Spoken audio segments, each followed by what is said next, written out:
গল্পরহস্য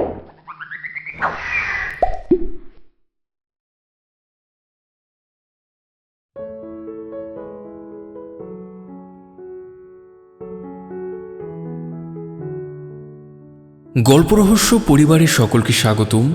আশা করি সবাই খুব ভালো আছেন। আজ আমরা শুনব সত্যজিৎ রায় লেখা গল্প পুরস্কার। সত্যজিৎ রায় নিজে দুটো ইংরেজি গল্প লিখেছিলেন, যার একটি হলো অ্যাবস্ট্রাকশন ও অন্যটি শেডস অফ গ্রে। গল্পগুলো পরবর্তীতে তিনি নিজেই অনুবাদ করেছিলেন। আমাদের আজকের গল্প পুরস্কার হচ্ছে অ্যাবস্ট্রাকশন গল্পটির অনুবাদ।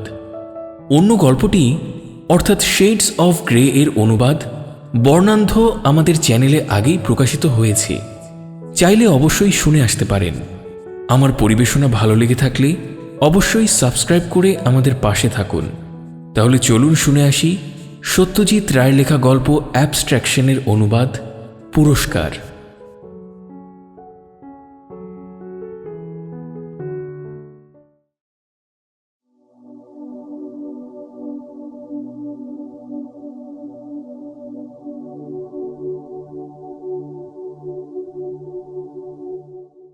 বয়স 24, লম্বা রোগাটে, হাত পা রোগা, মুখখানা শীর্ণ, পকেটের দশা আরও কাহিল। লোকটি একজন শিল্পী। গল্পের সূচনায় তাকে তেপায়া একটি চেয়ারে বসে থাকতে দেখা যাচ্ছে। যেভাবে বসে আছে তাতে মনে হয় নড়াচড়া করবার উদ্যমটুকু পর্যন্ত নেই। ঠোঁট থেকে খুবই বিপজ্জনকভাবে ঝুলছে একটা আধ খাওয়া সিগারেট, হাতে একখানা বই। লোকটির তাবৎ মনোযোগ মনে হচ্ছে ওই বইখানাতেই নিবদ্ধ। এই যে দৃশ্য, এর মধ্যে অস্বাভাবিক কিছু কারো চোখে পড়বে না। একটু নজর করে দেখলে অবশ্য ভিন্ন কথা।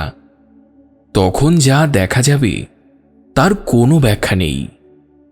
বইখানা উল্টো করে ধরা। এইভাবে কি বই পড়া যায় নাকি? কি ব্যাখ্যা এর? ব্যাখ্যা আর কিছুই নয়, লোকটি আদৌ পড়ছে না। এমনকি বইয়ের দিকে চোখই নেই তার। আসলে যাকে মাঝামাঝি দূরত্ব বলা যায়, সেই রকমের একটা ব্যবধান থেকে লোকটি ওই বইয়ের দিকে তাকিয়ে আছে মাত্র। চোখের দৃষ্টি শূন্য, তার মানে লোকটি কিছু ভাবছে। সত্যি তাই, ওর মাথায় রয়েছে একটি প্রদর্শনীর চিন্তা। আজ সকালেই কাগজে বেরিয়েছে এই প্রদর্শনীর খবর। এবারকার চারুকলা প্রদর্শনী নাকি এত বড় আকারে অনুষ্ঠিত হতে চলেছে, আর মিডিয়াম বা মাধ্যম ব্যবহারের ব্যাপারেও কোনো বিধিনিষেধ নেই। শিল্পী ওটা বেছে নিতে পারবেন তার আপন ইচ্ছা অনুযায়ী। এই প্রদর্শনীর এ দুটোই হচ্ছে মস্ত বৈশিষ্ট্য। এর ফলে শিল্পীরা তাদের প্রতিভার পরিচয় একেবারে অবাধে দিতে পারবেন। প্রদর্শনীর এই যে বিজ্ঞপ্তি, এটা নিয়েই এখন ভাবছে আমাদের শিল্পী। ছাপার অক্ষরে যা কিনা একেবারেই ঠান্ডা ও নেহাতি একটা খবর মাত্র, তাই তাকে আলোড়িত উত্তেজিত করে তুলেছে। দীর্ঘদিন যাবৎ সে তো ধৈর্য ধরে এই রকম একটা সুযোগেরই প্রতীক্ষায় ছিল। তুলির ব্যবহারে তার দক্ষতা যে কতখানি, সে চাইছিল যে লোকেই সেটা জানুক, তাকে কিছুটা স্বীকৃতি দিক। সেই স্বীকৃতি পাওয়ার এই হচ্ছে একমাত্র সুযোগ। নিজের প্রতিভা সম্পর্কে কোনো অলীক ধারণা তার একেবারেই নেই। প্রদর্শনীতে বেশ মোটা অঙ্কের যেসব নগদ পুরস্কার দেওয়া হবে, সেসব কোনোটাই যে সে পাবে এমন কথা সে কল্পনাও করে না। তার কাজের জন্য উদ্যোক্তাদের একটা প্রশংসাপত্র পেলেই সে খুশি হয়ে যায়। তাও যে পাবে এমন ভরসা তার নেই, কিন্তু তবু সে চাইছে যে প্রদর্শনীতে তার ছবি টাঙানো হোক, লোকে তার কাজ দেখুক। তা ছাড়া ভিতরে ভিতরে একটা আশা যে নেই, তাও হয়তো নয়, বলা তো যায় না। শিল্প প্রদর্শনী নিয়ে কাগজে কাগজে যেসব লেখা বেরোয়, তাতে তার কাজের একটা উল্লেখ হয়তো থাকতেও পারে। কোনো সমালোচক হয়তো লিখতেও পারেন শ্রী অমুকের আ ফ্যামিলি গ্রুপ চিত্রখানির আবেদনও কম নয়। তার কম্পোজিশন চিত্তাকর্ষক, রঙের নির্বাচনেও বেশ মুন্সিয়ানার ছাপ রয়েছে, ইত্যাদি ইত্যাদি। শরীরে আলস্য, হাতের মধ্যে উল্টে ধরা বই। লোকটি এখন চিন্তামগ্ন। কি হবে তার ছবির বিষয়বস্তু, তাই নিয়ে সে ভাবছে।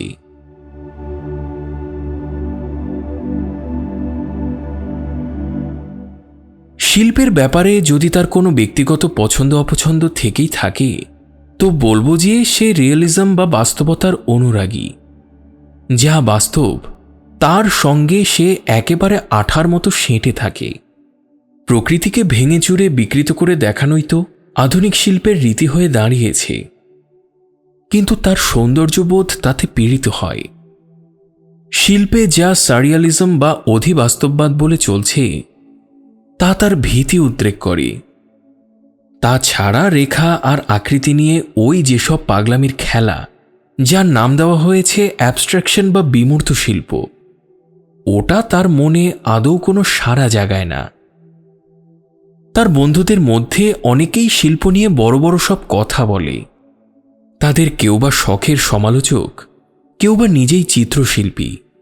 তারা তার সংকীর্ণ মনোভাবের নিন্দা করে বলে, তোমার কথা শুনলে হাসি পায় হে। বলে, ওইসব বস্তাপচা পুরনো ধারণা নিয়ে আর চলবে না। আধুনিক শিল্পীদের কাজগুলো সব ভালো করে দেখো, তার তাৎপর্য বোঝবার চেষ্টা করো। এটা তোমাকে করতেই হবে, না করে উপায় নেই। এই যে সব জিনিয়াস, এদের তুমি উপেক্ষা করবে কি করে? বলেই তারা এক গাদা নাম আউড়ে যায়, খটোমটো সব নাম। শুনে তার কান ঝাঁ ঝাঁ করতে থাকে, কিন্তু মতের কোনো বদল ঘটে না। আধুনিক শিল্পকলার উপরে যেসব বই রয়েছে, তা যে সে কখনো পড়ে দেখবার চেষ্টা করেনি তা নয়, চেষ্টা করেছে একাধিকবার। কিন্তু সেই বইগুলির মধ্যে যেসব ছবি রয়েছে, তা এতই কিম্ভূত ঠেকেছে তার কাছে যে পড়া আর এগোয়নি। এইরকম একটা ছবির কথা মনে পড়ছে তার। ছবিখানা দেখে মনে হয়েছিল কাঁচা হাতে কেউ নিয়ান্ডারথাল বা পুরোপলীয় যুগের এমন এক আদি মানবীর ছবি এঁকেছে, যার সম্ভবত গোদ হয়ে থাকবে, সেই সঙ্গে যার গলাটা একেবারে জিরাফের মতো লম্বা। অথচ সেই ছবির নাম কি দেওয়া হয়েছে? না, আদর্শ নারী। ভাবা যায়। তার মনে হয়েছিল এর চেয়ে অদ্ভুত রসিকতা আর কিছুই হতে পারে না। পরদিনই সে ছবি আঁকতে লেগে যায়। ওয়াটার কালারে সে সিদ্ধহস্ত। ছবির বিষয়বস্তু কি হবে অনেক ভেবেচিন্তে আগের দিন সন্ধ্যাতেই সে তা ঠিক করে ফেলেছিল। শেক্সপিয়ারের নাটকের যেসব দৃশ্য তার প্রিয়, এটা হবে তারই একটির চিত্ররূপ। ঘুমন্ত অবস্থায় লেডি ম্যাকবেথ হাঁটছেন, এই হবে তার ছবি। ছবির নাম দেবে দ্য সমনাম্বুলিস্ট, অর্থাৎ স্বপ্নচারিণী। ছবি আঁকার ব্যাপারে এখনকার মতো উৎসাহ সে এর আগে কখনো পায়নি। আলাদা একটা কাগজের উপর তুলি দিয়ে হরেক রং মেলাতে মেলাতে সে দেখে নিচ্ছে যে ঠিক কোন কোন রঙের মিশ্রণ তার ছবির পক্ষে জুৎসই হবে। রঙের ব্যাপারটা ঠিক হয়ে যাবার পরে সে আসল কাজে হাত দিল। এটা যে তার একটা সেরা ছবি হবে, তাতে তার সন্দেহ নেই। ছবিটা শেষ করতে মোট 10 দিন সময় লাগল। নোংরা মলিন ছোট্ট যে ঘরখানিকে সে তার স্টুডিও হিসেবে ব্যবহার করে, এর মধ্যে সেই ঘর ছেড়ে তাকে বড় একটা বেরোতে দেখা যায়নি। এই প্রথম সে তার মন প্রাণ একেবারে ঢেলে দিয়েছে একটা ছবির মধ্যে। যে ধৈর্য আর উদ্যম নিয়ে সে এঁকেছে এই ছবি, তার মতো ঢিলে ঢালা আর অগোছালো প্রকৃতির মানুষের পক্ষে সেটাকে একটু অস্বাভাবিকই বলতে হবে। ছবির কাজ মোটামুটি হয়ে যাওয়ার পরেও তো এখানে ওখানে একটু আধটু তুলির ছোঁয়া লাগাতেই হয়। সেটা শেষ হলো 5ই জানুয়ারি তারিখে। তখন সন্ধে হয়ে আসছে। তুলি রেখে সে টান টান করে হাত ছড়িয়ে দিল। কাজের উত্তেজনায় দপদপ করছে তার পেশিগুলি। তারা এখন বিশ্রাম চায়। একটু বাদেই কাজটা কেমন হয়েছে ঠিকমতো সেটা বুঝে নেওয়ার জন্য কয়েক পা পিছিয়ে গিয়ে সে তার ছবির দিকে তাকালো। তাকিয়ে রইল পুরো 5 মিনিট। চোখ দুটি আধবোজা, মাথাটা একপাশে একটু হেলানো। ছবিখানিকে যত দেখে ততই ভালো লেগে যায়। রং, অভিব্যক্তি, কম্পোজিশন সবই সাক্ষ্য দিচ্ছে সেই প্রেরণার। ভিতরে যার তাগিদ ছিল বলেই এই ছবিখানা সে এইভাবে আঁকতে পেরেছে। হঠাৎই তার মনে হলো যে নিজেকেই সে অতিক্রম করে এসেছে। যা সে তার চোখের সামনে দেখছে তেমন ছবি যে সে আঁকতে পারবে নিজের সম্পর্কে এমন ধারণাই তো তার ছিল না। এখন সে দারুণ তৃপ্ত। সে বুঝতে পারছে যে 10 দিন ধরে এই যে এত পরিশ্রম করেছে সে জলে যায়নি। কিন্তু নিজের সৃষ্টি নিয়ে আত্মতৃপ্ত হয়ে বসে থাকবার মতো সময় তো নেই। প্রদর্শনীতে ছবি পাঠাবার আজই শেষ দিন। আজ রাত্রিরেই সে তার ছবি ডাকে পাঠিয়ে দেবে। নিজের ছবিতে সে যা দেখেছে সমালোচকদেরও সেটা দেখা চাই। আসলে তাদের দেখাটাই তো বেশি জরুরি। ইজেল থেকে ছবিখানা সে নামিয়ে রাখল। তারপর খোঁজে লেগে গেল সুতো আর মোড়কের কাগজের। ডাকঘর থেকে সে যখন বেরিয়ে এলো তার চোখ তখন টনটন করছে, রগও দপদপ করছে। যা পরিশ্রম গেল তাতে তো এমনটা হতেই পারে। পা দুটো যেন পাথরের মতো ভারী হয়ে আছে। ধীরে ধীরে পা ফেলে হাঁটতে লাগল।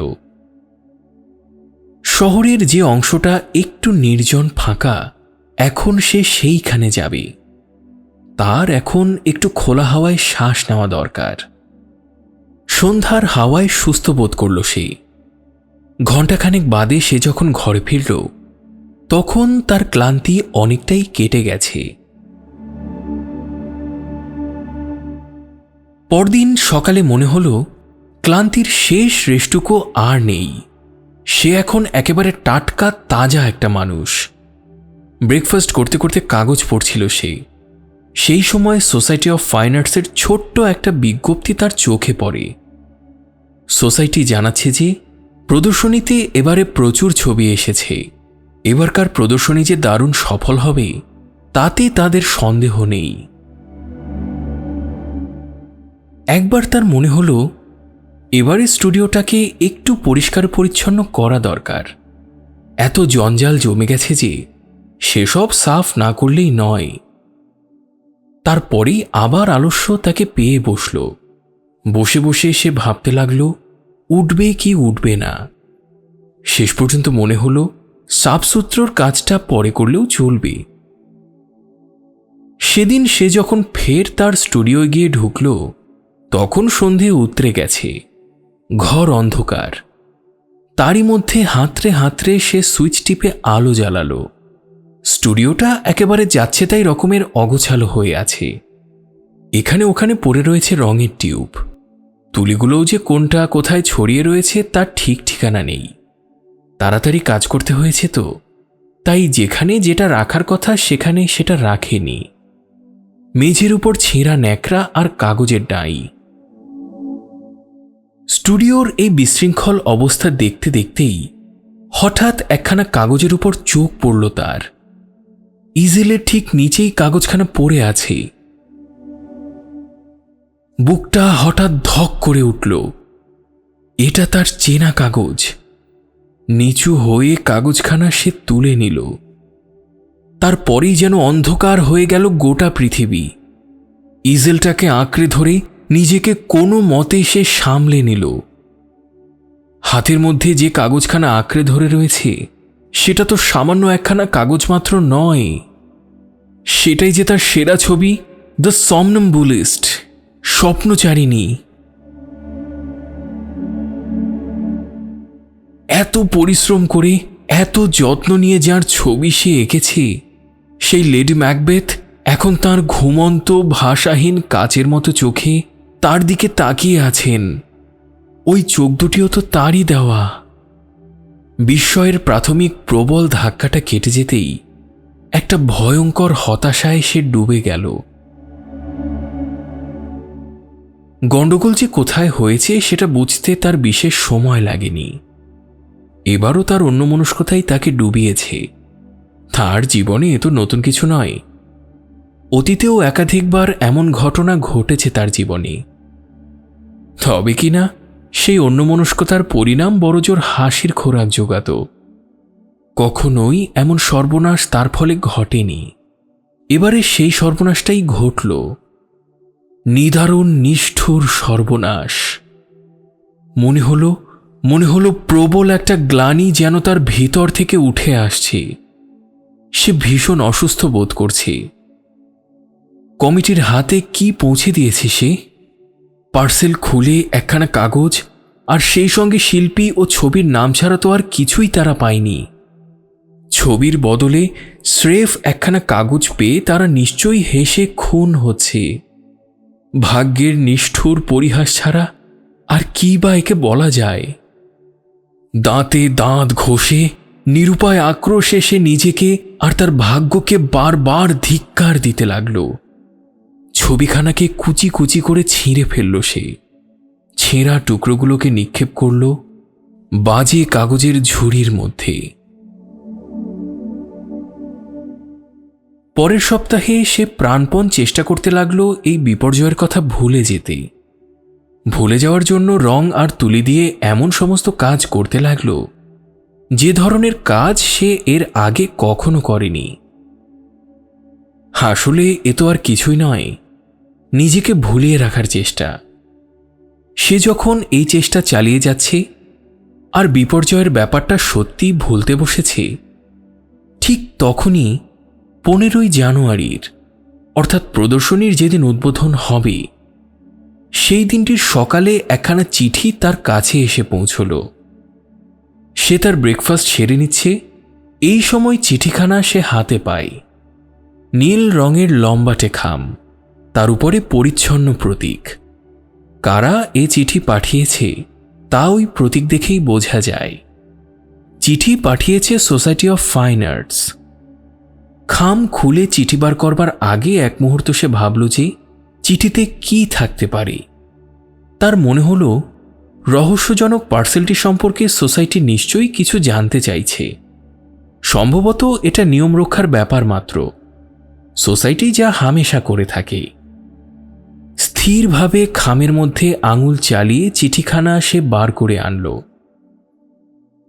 চিঠির সূচনা এই রকম: প্রিয় মহাশয়, আমরা আপনাকে সানন্দ অভিনন্দন জানাই। কিন্তু এ তো অবিশ্বাস্য ব্যাপার। নিজের চোখকেই সে বিশ্বাস করতে পারছিল না।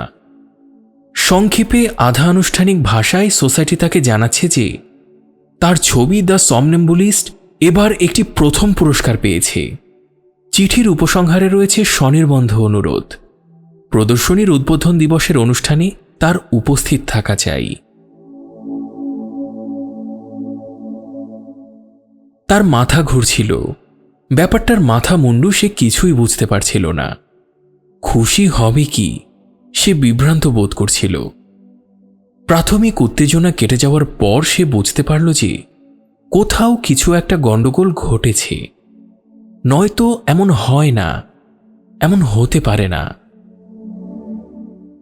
আধ ঘন্টা বাদে সে যখন টাউন হলে গিয়ে পৌঁছল, নিরুদ্ধ উত্তেজনায় তখন তার দম প্রায় বন্ধ হয়ে এসেছে। টাউন হলের মস্ত ফটক সর্বসাধারণের জন্য খুলে দেওয়া হয়েছে। প্রদর্শনী দেখবার জন্য লোক আসছে লাইন বেঁধে। অকারণে দরজা আটকে দাঁড়িয়ে আছে দুই বিপুলকায় শিল্পবোদ্ধা। তাঁদের ঠেলে ঠুলে কোনো রকমে সে ভিতরে গিয়ে ঢুকল। প্রদর্শনী দোতলায়, সিঁড়িতে চমৎকার গালছে পাতা। তার উপর দিয়ে একবারে 3 ধাপ করে সিঁড়ি টপকে সে দোতলায় গিয়ে পৌঁছল। যে হলে প্রদর্শনী রঙের বাহারে সেটা ঝলমল করছে। চার দেয়াল জুড়ে নানা আকারের অসংখ্য ছবি। তার মধ্যে যেমন আছে ছোট্ট ছোট্ট সব মিনিয়েচার, তেমনি আছে বিশাল সব ক্যানভাস। উত্তেজনায় তার বুকের মধ্যে ধকধক করছে। ঘুরে ঘুরে সে ছবি দেখতে লাগল। যেসব ছবি পুরস্কার পেয়েছে তার প্রতিটির তলায় পরিচ্ছন্ন একটি লেবেল আঁটা, তাতে শিল্পী আর ছবির নাম। খুঁটিয়ে খুঁটিয়ে সেই লেবেলগুলো দেখে যাচ্ছে সে। উত্তর, পূব আর দক্ষিণের দেয়াল শেষ করতে তার পুরো 1 ঘন্টা লেগেছে। ল্যান্ডস্কেপ, ফিগার, স্টিল লাইফ, নানান মাধ্যমে করা স্কেচ, কোনোটি সে বাদ দেয়নি। এ যেন তার দৃষ্টিশক্তির অগ্নি পরীক্ষা। চোখ লাল, ব্যথাও করছে, কিন্তু তা হোক, রহস্যের সমাধান না করে সে ছাড়বে না। সে যখন পশ্চিমের দেয়ালে গিয়ে দাঁড়ালো তখন তার উৎসাহ অবশ্য অনেকটাই ঝিমিয়ে গেছে, কিন্তু সেখানে গিয়ে যা দেখল তাতে তার উৎসাহের যেটুকু যাও বা অবশিষ্ট ছিল তাও তার আর রইল না। দেয়াল জুড়ে ঝুলছে ভয়াবহ দুঃস্বপ্নের মতো সব ছবি, যার নাম কিনা অ্যাবস্ট্রাকশন বা বিমূর্ত শিল্প। প্রথম ছবিটাই প্রথম পুরস্কার পেয়েছে। নেহাতি অনিচ্ছায়, প্রায় যন্ত্রের মতো সে ছবিখানার লেবেলের উপরে চোখ রাখল। নামটা চেনা চেনা মনে হলো। আরে, এ তো তারই নাম। আর ছবির নাম, ওটাও তো তার চেনা, দ্য সমনাম্বুলিস্ট। কিন্তু কিন্তু এটা কিসের ছবি? তুলি দিয়ে এই যে রং বেরঙের ছোপ লাগানো হয়েছে, এরই বা অর্থ কি? এরকম কিছু তো সে কশ্চিনকালেও আঁকেনি। একেবারে বিদ্যুৎ চমকের মতোই ব্যাপারটা সে বুঝে গেল। ছবি নয়, এটা সেই কাগজখানা। ছবিতে যে যে রং ব্যবহার করবে তার মিশেল ঠিক করবার আগে এরই উপরে সে তার তুলি দিয়ে হরেক রঙের ছোপ লাগিয়েছিল।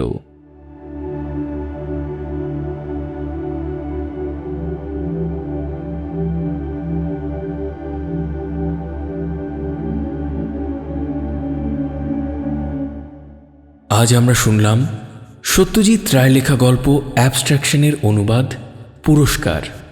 আমাদের এই আয়োজনটি ভালো লেগে থাকলে অবশ্যই সাবস্ক্রাইব করে ও বেল আইকনে ক্লিক করে আমাদের পাশে থাকুন। পরিবার, বন্ধু ও স্বজনদের সাথে শেয়ার করুন। ফেসবুকের মাধ্যমে সংযুক্ত থাকুন আমাদের সাথে। প্রচুর বই পড়ুন, নিজে ভালো থাকুন, অন্যকেও ভালো রাখুন। অনেক ভালো। ধন্যবাদ।